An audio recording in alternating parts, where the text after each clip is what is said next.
inform bell will go at 5:15. The recital is from 5:30 till 6:30, and there will be a question-answer session after that. So everyone is expected here. Please be in time. Be here well before the performance, which is be here by 5:20 p.m. Informal way.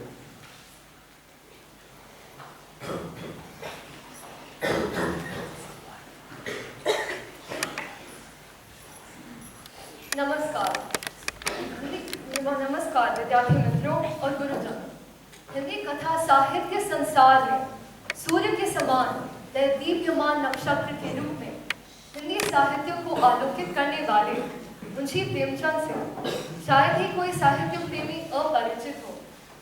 आज हम कक्षा 10वीं के विद्यार्थी हिंदी परियोजना के अंतर्गत हिंदी संकाय द्वारा आयोजित एक नाटक प्रस्तुत करने वाले हैं, जिसे कथा सम्राट मुंशी प्रेमचंद के हृदयस्पर्शी कहानी से नाट्य रूपांतरित किया गया है।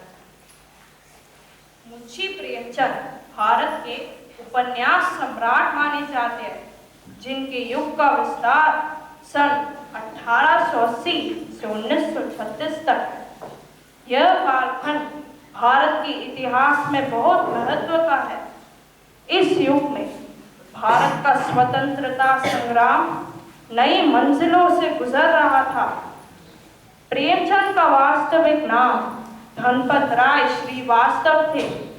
वे एक सफल लेखक, देशभक्त नागरिक, कुशल वक्ता, जिम्मेदार संपादक और संवेदनशील रचनाकार थे। 20वीं शताब्दी के पूर्वार्ध में जब हिंदी में काम करने की तकनीकी सुविधाएं नहीं थी, फिर भी इतना काम करने वाला लेखक उनके सिवा और कोई दूसरा नहीं हुआ। प्रेमचंद जी का जन्म 31 जुलाई 1880 को वाराणसी से 4 मील दूर लम्ही नामक गांव में हुआ। उनके पिताजी का नाम मुंशी अजायब लाल और मां का नाम आनंदी देवी था। उनके पिता एक पटवारी थे। उनकी मां आनंदी देवी एक सुंदर और सुशील महिला थी। 15 वर्ष की उम्र में उनका विवाह उनके सौतेले नाना ने तय कर दिया। सन 1905 में उनकी शादी शिवरानी देवी से किया गया। शिवरानी देवी एक बाल विधवा थी। गरीबी से लड़ते हुए प्रेमचंद ने अपनी पढ़ाई मैट्रिक तक पहुंचाई। जीवन के आरंभ में ही इन्हें गांव से दूर वाराणसी पढ़ने के लिए नंगे पांव जाना पड़ता था। इसी बीच में इनके पिता का देहांत हो गया। प्रेमचंद को पढ़ने का शौक था। आगे चलकर वह वकील बनना चाहते थे, मगर गरीबी ने इन्हें तोड़ दिया। प्रेमचंद ने स्कूल आने जाने के झंझट से बचने के लिए एक वकील साहब के यहाँ ट्यूशन ले लिया और उनके वहाँ ही एक कमरा लेकर रहने लगे। उनको ट्यूशन का 5 रुपये मिलता था। 5 रुपये में से 3 रुपये घर वालों को और 2 रुपये से प्रेमचंद अपनी जिंदगी की गाड़ी को आगे बढ़ाते रहे। प्रेमचंद महीना भर तंगी और अभाव का जीवन बिताते थे। इन्हीं जीवन की प्रतिकूल परिस्थितियों में प्रेमचंद ने मैट्रिक पास किया। उन्होंने इलाहाबाद विश्वविद्यालय से अंग्रेजी साहित्य, पर्शियन और इतिहास विषयों में स्नातक की उपाधि 2य श्रेणी में प्राप्त की थी। प्रेमचंद ने अपने जीवन में कई अद्भुत कृतियां की हैं। तब से लेकर आज तक हिंदी साहित्य में ना ही उनके जैसा कोई हुआ है और ना ही कोई और होगा। अपने अंतिम दिनों के 1 वर्ष को छोड़कर उनका पूरा समय वाराणसी और लखनऊ में गुजरा, जहां उन्होंने अनेक पत्र पत्रिकाओं का संपादन किया और अपना साहित्य सृजन करते रहे। 8 अक्टूबर 1936 में जलोदर रोग से उनका देहांत हुआ। दर्शकों नमस्कार। नमस्कार। आज हमारे लिए बहुत खुशी का दिन है कि आप सब हमारे इस नाटक के कार्यक्रम को देखने के लिए इकट्ठा हुए हैं। इसीलिए हम आपके बहुत आभारी हैं। आज हम एक नया नाटक खेलना चाहेंगे, पुराने नाटकों से एकदम अलग। शहरी बाबुओं, हकीमों, डॉक्टरों, अफसरों और अध्यापकों के जीवन से बाहर के नाटक। फिल्मी अंदाज वाले नाटक मुझे अच्छे नहीं लगते। क्या आपको अच्छे लगते हैं? आप हमें बताएं अपने जीवन के बारे में। मोहल्लों में, खेतों खलिहानों में, गांव कस्बों में और शहरों में आपके साथ जो घटनाएं हो रही हैं, उनके बारे में। संकोच मत कीजिए, हम आपके ही बीच के आदमी हैं। क्यों? हाँ हाँ, हम आपके ही बीच के आदमी हैं।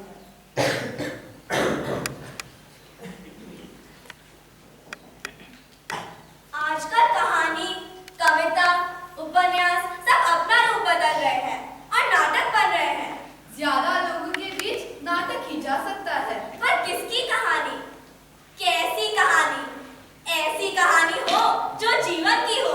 एक साथ गांव और शहर यानी पूरे हिंदुस्तान की हो।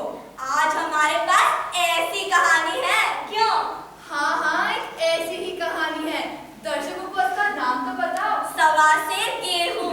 हाँ, सवा सेर गेहूं। ये कहानी विश्व प्रसिद्ध साहित्यकार श्री मुंशी प्रेमचंद ने लिखी है। बहुत ही अच्छी और अत्यंत मार्मिक। दुखों से भरी है, पर सबसे बड़ी बात तो ये है दर्शकों कि ये कहानी यथार्थ है, यानी एक सच्चाई है जिसका सत्य कल भी मौजूद था और आज भी है। तो आइए अब इस कहानी को एक नाटक के रूप में देखें।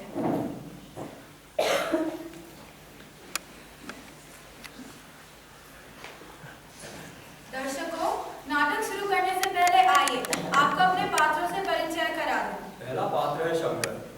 शंकर एक भारतीय किसान है जिसके लिए 2 जून की रोटी झूठा पाना किसी संघर्ष से कम नहीं है। दूसरा पात्र है पंडित जी। वह एक ऐसे जमींदार वर्ग का प्रतिनिधित्व करते हैं जो किसानों का शोषण यानी एक्सप्लॉयटेशन करता है। तीसरा पात्र है मंगल। शंकर का भाई है जो चारों वाला लगती है। चौथा पात्र है किशन, शंकर का बेटा जो खेलने और खाने की उम्र में भूखमरी और गरीबी का शिकार बन जाता है। पांचवी पात्र पार्वती, एक ऐसी माँ जो अपने बेटे को भरपेट भोजन खिला नहीं पाती और समाज की कुरीति का शिकार बनकर रह जाती है। छठा पात्र है साधु। यह एक ऐसा चरित्र है जो अपने स्वार्थ के लिए लोगों के बीच धन का भय दिखाकर उनका शोषण करता है। और अन्य पात्रों में पंडित जी के लड़के और साधु के शिष्य हैं जो इन पात्रों की भूमिका के विस्तार में अपना योगदान देते हैं।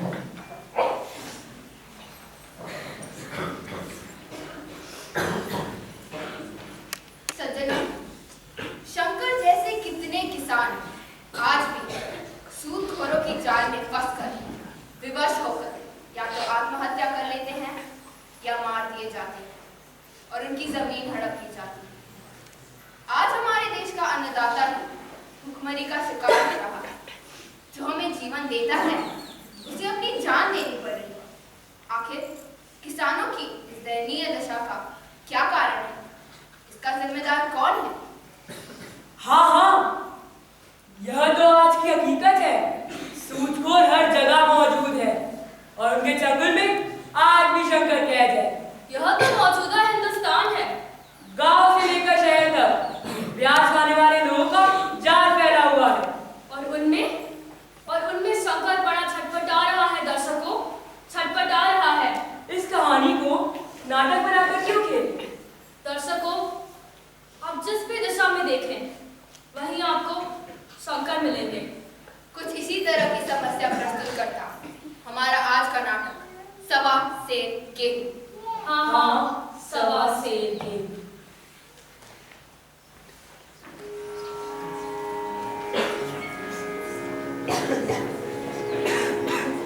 शंकर का सीधा साधा रे भैया, शंकर का भोला भाला। शंकर का सीधा साधा रे भैया, शंकर का भोला भाला। सबसे उसकी प्रेम मोहब्बत, सबसे उसकी दुआ। अरे राम राम। सबसे उसकी प्रेम मोहब्बत, सबसे उसकी दुआ। भैया शंकर का भोला भाला। शंकर का सीधा साधा रे भैया, शंकर का भोला भाला। शंकर का सच्चा प्यार रे भैया।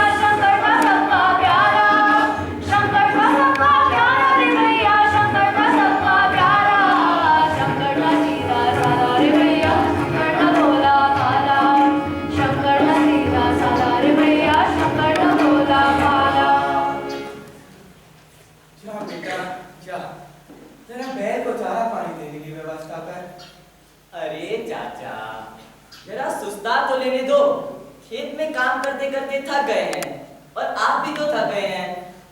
बेटा किशोर, यह आराम तो बड़े लोगों के खातिर है, हम लोगों के नसीब में आराम कहाँ है? बेटा किशोर, हम लोग तो मेहनत करने के लिए पैदा हुए और वे लोग मजा मारने के लिए। अरे मंगल, अरे ओ किशोर, जी बाबू। इधर तो आ। जी बाबू। आजा आजा, जरा चने वने ले आ। जी बाबू। और देख लेना रात के लिए लालटेन में तेल है या नहीं। जब देखो किरासन तेल पर ही दाम बढ़ता जा रहा है। अच्छा जा। जी बाबू। अरे भैया, सुना है कि राशन तेल कितना महंगा हो गया है। वो तो सुना ही है। सरकार इलेक्शन लड़ने के लिए पैसा जमा कर रही है। अच्छा, और उसकी वजह से पेट्रोल, गैस, मिट्टी तेल पर भी दाम बढ़ा दिया है। लगता है दरवाजे पर कोई आया है। साधु महात्मा आए होंगे। अरे आकर कहीं जम ना जाए। इन साधु महात्माओं का तो बस यही धंधा है, दिन भर मेहनत करें और कमाए हम लोग, लेकिन जटा बढ़ाकर, राख लगाकर, टीका लगाकर मुफ्त का भोजन करने आ जाते हैं वे। कैसी बातें करता है मंगल। अरे साधु महात्मा को कुवचन नहीं बोलते रे। यह तो हम लोगों का भाग्य है कि वह हमारे यहाँ आते हैं। साधु महात्मा के वेश में कब प्रभु दर्शन दे दे, यह कौन जानता है मंगल? यह कौन जानता है? भैया दो वक्त का खाना तो मुश्किल से जुटा पाते हैं और उसमें से भी साधु धमक जाते हैं। अरे काम करो, मेहनत करो और खाओ। फिर हमारे यहाँ क्या पड़ा है? जाना है तो उनके यहाँ जाओ जिनके यहाँ भंडार भरा हुआ है। हजारों मन गेहूं, सूद के हजारों लाखों रुपए पड़े हैं। लेकिन हमारे पास क्या है? हमारे पास तो केवल 2 हाथ है। जा साधु महात्मा को प्रेम के साथ लेता। अरे भैया, एक काम करो, खेती बाड़ी छोड़ दो और साधु बन जाओ। साधुगिरी में तो फायदे ही फायदे हैं। जा जल्दी जा।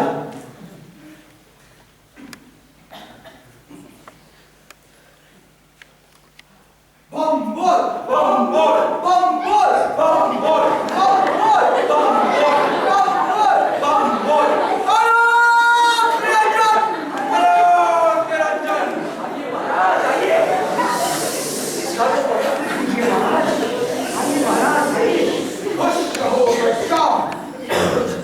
धन से घर भरा रहे। और साधु यही कहता है, लेकिन साधु के कहने से अंधन तो नहीं आ जाता। वह तो महाजनों जमींदारों के यहाँ। क्षमा कीजिए महाराज, अभी वह बच्चा है। सुनो भक्तों, सुनो। आज हम लोग भय से अधिक गरीब और दुखी क्यों है? क्यों है? क्यों लोग बर्बाद हो रहे हैं? भूखमरी, आपसी लड़ाई झगड़ा, मारा मारी, दंगे फसाद क्यों हो रहे हैं? क्यों है? क्यों लोग थके उदास हैं? जवान बूढ़े क्यों दिखाई दे रहे हैं? यह सब धर्म को महत्व नहीं देने के कारण है। अब लोग ईश्वर से प्रेम नहीं करते। नहीं करते। धर्म का नाश करोगे तो तुम्हारा नाश होगा। तुम्हारा नाश होगा। धर्म से, पूजा पाठ से सारी मुश्किलें दूर हो सकती है।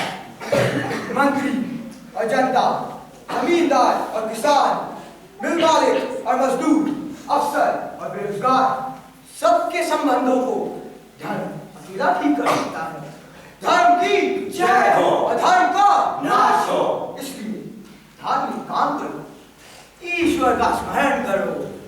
ठीक कहते हैं महाराज, बिल्कुल ठीक। कितना अच्छा कहा आपने। रोज किसी का मत करो।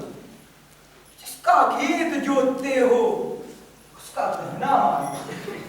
मनुष्य के रूप में वह साक्षात भगवान है। भगवान है। रोज की बात मन से हटा दो, सबका कहना मानो। घट घट में है साई रमता, वचन न बोले। ठीक कहते हैं महाराज, बिल्कुल ठीक कहते हैं आप। हम तो तुम लोगों को राह दिखाने आए हैं, कहीं तुम भटकना क्या? सत्य वचन। अच्छा बस, अब मैं चलता हूँ। हमारे यहाँ भोजन कर लीजिएगा महाराज। भक्त की बात कैसे टालूं? अब कल सवेरे चले जाइएगा, जैसे भक्त की मर्जी। अब मंगल, अरे मंगल बाहर आ। साधु महात्मा को दरवाजे पर ले जा और झाड़ पोंछ कर ना खाट बिछा देना। महाराज जी तब तक विश्राम कर लेंगे, मैं भोजन का प्रबंध करता हूँ, ठीक है ना? ले जा, जाइए महाराज, जाइए। चलिए।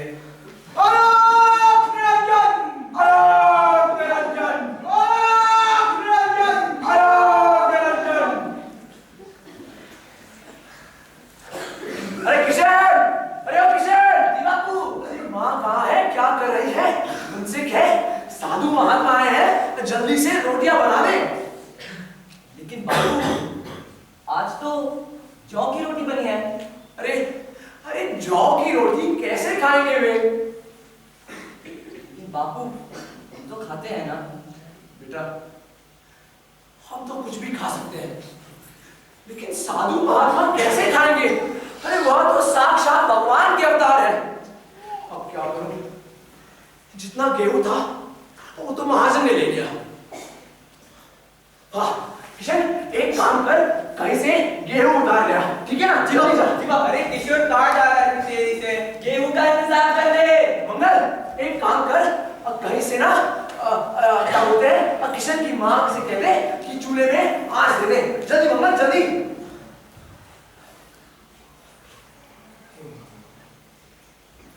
कहाँ रह गया? बापू मिला? कहीं नहीं मिला बापू, घर घर देख लिया, किसी के पास भी गेहूं नहीं है। अरे देवता का भोजन भला गांव में कहां से मिलेगा? गांव में तो सभी आदमी रहते हैं। मजाक सुनता है तुम्हें? क्या साधु महात्मा भूखे रह जाएंगे? अरे सोच मंगल, सोच, कितना पाप लगेगा मंगल, कितना पाप लगेगा। अच्छा छोड़, तू यहीं रह, मैं पंडित जी के यहाँ जाता हूँ। पंडित जी? हाँ पंडित जी, शायद उनके यहाँ कुछ गेहूं मिल जाए। तू यहीं रह, मैं होकर आता हूँ, ठीक है ना? हाँ।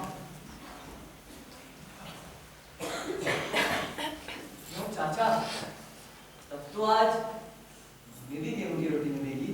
नहीं रे, गेहूं की रोटी सबको नहीं पचती। बेटा किशन, हम लोग तो जौ की रोटी ही खाएंगे, ठीक है बेटा? ठीक है चाचा। पंडित जी के यहाँ से 1.25 सेर गेहूं ले आया। जा बेटा किशन, अपनी माँ से कह कि जल्दी से गेहूं पीस दे और गर्मा गर्म रोटियां बना दे, ठीक है? जल्दी सब्जी का मंगल, कुएं में से 1 बाल्टी पानी के लिया, जल्दी जा।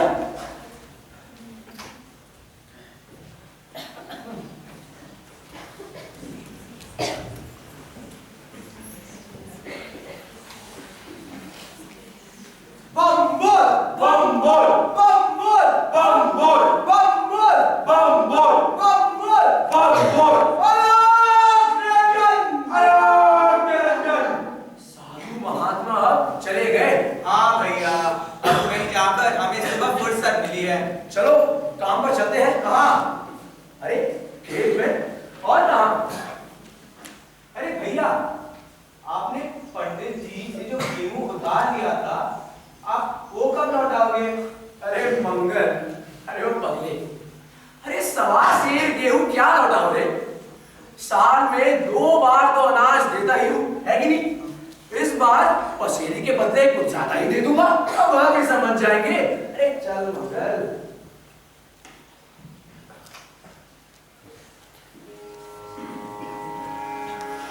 शंकर का सीधा साधा रे भैया, शंकर का भोला भाला। शंकर का सीधा साधा रे भैया, शंकर का भोला भाला। कर्ज लिया था उसने गेहूं केवल 5 पौआ। कर्ज लिया था उसने गेहूं केवल 5 पौआ।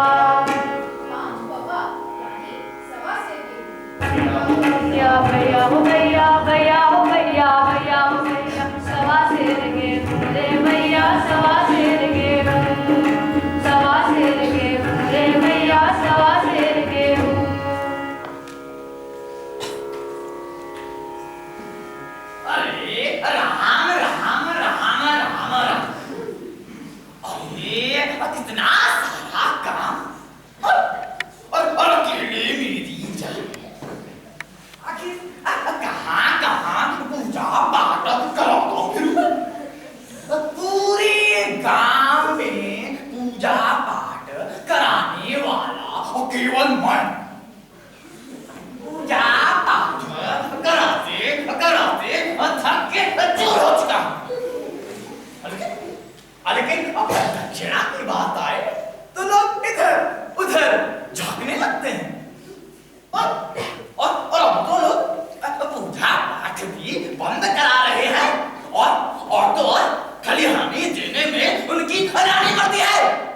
लीजिए पंडित जी, 1.5 पसेरे के लगभग गेहूं है। ठीक है, चल ले आ। जी। अरे जल्दी चल। आया पंडित जी, आया। अरे राम राम राम, तो कितना सारा काम।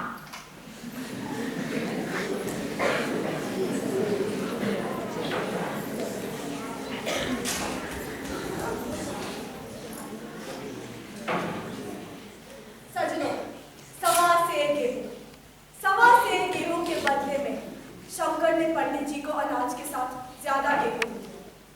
अब उसने ऐसा समझा कि उसने कर्ज उतार दिया। वह उसने कभी इस बात की चर्चा नहीं की और पंडित जी ने कभी मांगा भी नहीं। साल पर साल गुजरते चले गए। 1, 2, 3, 4, 5, 6, 7 साल गुजर गए दर्शकों, 7 साल। और इस बीच दुनिया भी बहुत बदल गई। पंडित जी बन गए बड़े महाराज और शंकर बेचारा मजदूर बन गया। शंकर का छोटा भाई मंगल पंडित जी के कहने पर अपने बड़े भाई शंकर से अलग हो गया। हाँ दर्शकों, अलग। दर्शकों, इसी तरह पंडित जी ने अपनी चालबाजी से दोनों भाइयों को अलग कर दिया। अब आगे देखिए क्या होता है।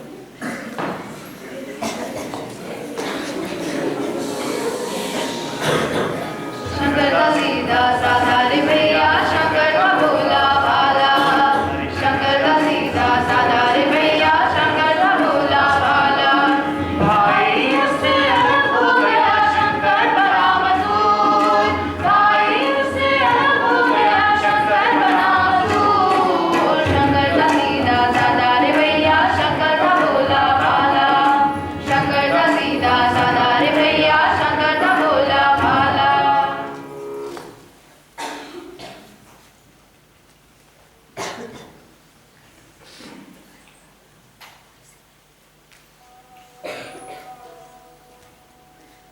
यह जमीन मेरी है और वो भैया की।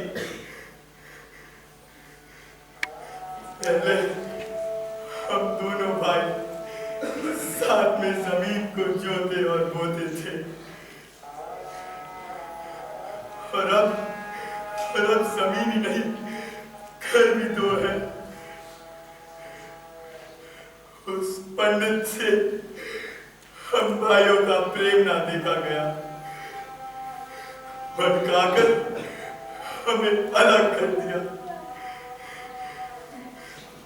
रात भर रोते रहे और मैं भी उदास था। लेकिन अब हम उनकी चाल समझ गए हैं। अब बंटवारे के बाद अब भाई अलग होते ही हैं। एक का दूसरे से कोई विशेष मतलब नहीं रहता। एक रोएगा और तो दूसरा हंसेगा। अब एक के घर में मातम होगा और तो दूसरा रसगुल्ले खाएगा। और यदि यह लोग एक साथ रहे तो हमारा क्या होगा? क्या बकते हो? बंटवारे के बाद भी क्या तुम लोग का मन नहीं भरा? अब क्या चाहते हो? हम दोनों भाई लड़कर मर जाएं? नहीं, मैं तुम सब पाखंडियों को मारकर ही दम लूंगा।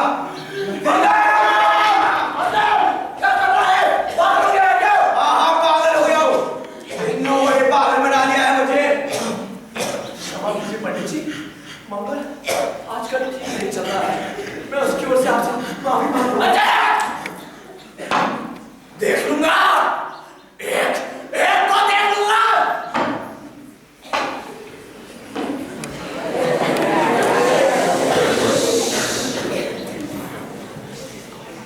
सज्जनों, शंकर बीमार पड़े, बहुत ज्यादा बीमार। इतना बीमार कि इलाज और दवा में सब कुछ बिक गया। यहाँ तक कि खेती भी खत्म हो गई। एक बैल बाकी था और थोड़ी बहुत थी।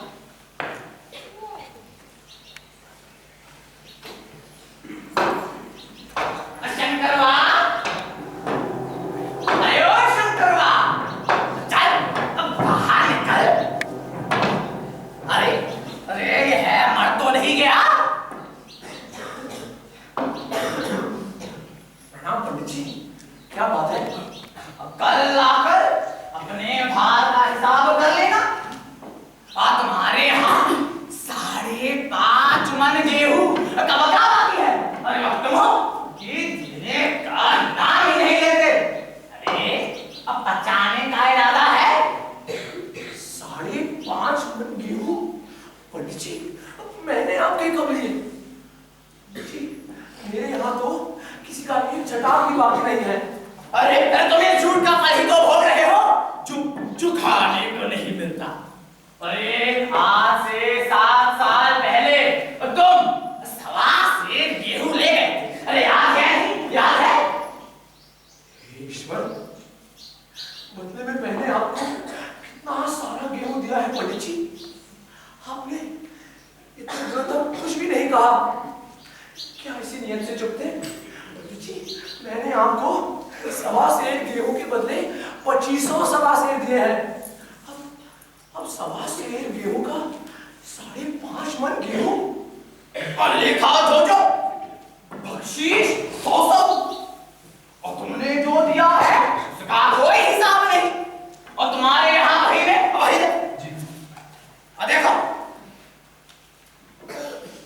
तुम्हारे यहाँ वही में 5.5 मन गेहूं लिखा हुआ है। और चाहो तो किसी से भी दिखवा लो। जी पंडित जी। अब दे दो तो नाम काट, वरना बढ़ता ही चला जाएगा शंकरवा। गरीब को क्यों सताते हो पंडित जी? पंडित जी, मुझे तो खाने का भी ठिकाना नहीं है। फिर 5.5 मन गेहूं कहां से लाऊंगा पंडित जी? ध्यान से लो, मैं छटाक भर भी नहीं छोड़ूंगा। अरे यहाँ नहीं दोगे तो भगवान के यहाँ दोगे। नहीं पंडित जी, यही दूंगा, भगवान के घर नहीं। इस जन्म में तो ठोकर खा ही रहा हूं, उस जन्म के लिए काटे क्यों भोगूं? यह इंसाफ नहीं है। आपने इतने दिनों तक कुछ भी नहीं कहा, राय का पहाड़ बना दिया। ब्राह्मण होकर आपको ऐसा नहीं करना चाहिए पंडित जी। अगर आपने पहले ही बता दिया होता तो इतना बड़ा बोझा तो नहीं रहता। मर खपकर तो मैं आपको 5.5 मन गेहूं दे दूंगा पंडित जी। लेकिन पंडित जी, आपको भी ऊपर जवाब देना होगा। आपको भी ऊपर जवाब देना होगा। ऊपर भगवान के यहाँ। अरे वहां की चिंता तुम मत करो। अरे वहां तो सब अपने हैं, ऋषि मुनि देवता। वह हमारी बात के खिलाफ क्यों जाए? अरे क्या यहाँ अपनी बात के खिलाफ कोई है क्या? ये पंडित जी। हाँ बताओ, कर दे रहे हो? हाँ मेरे पास अभी 2 सेर गेहूं भी नहीं है। फिर 5.5 मन गेहूं कहां से लाऊंगा पंडित जी? कहीं से मांगूंगा तभी तो। नहीं, मैं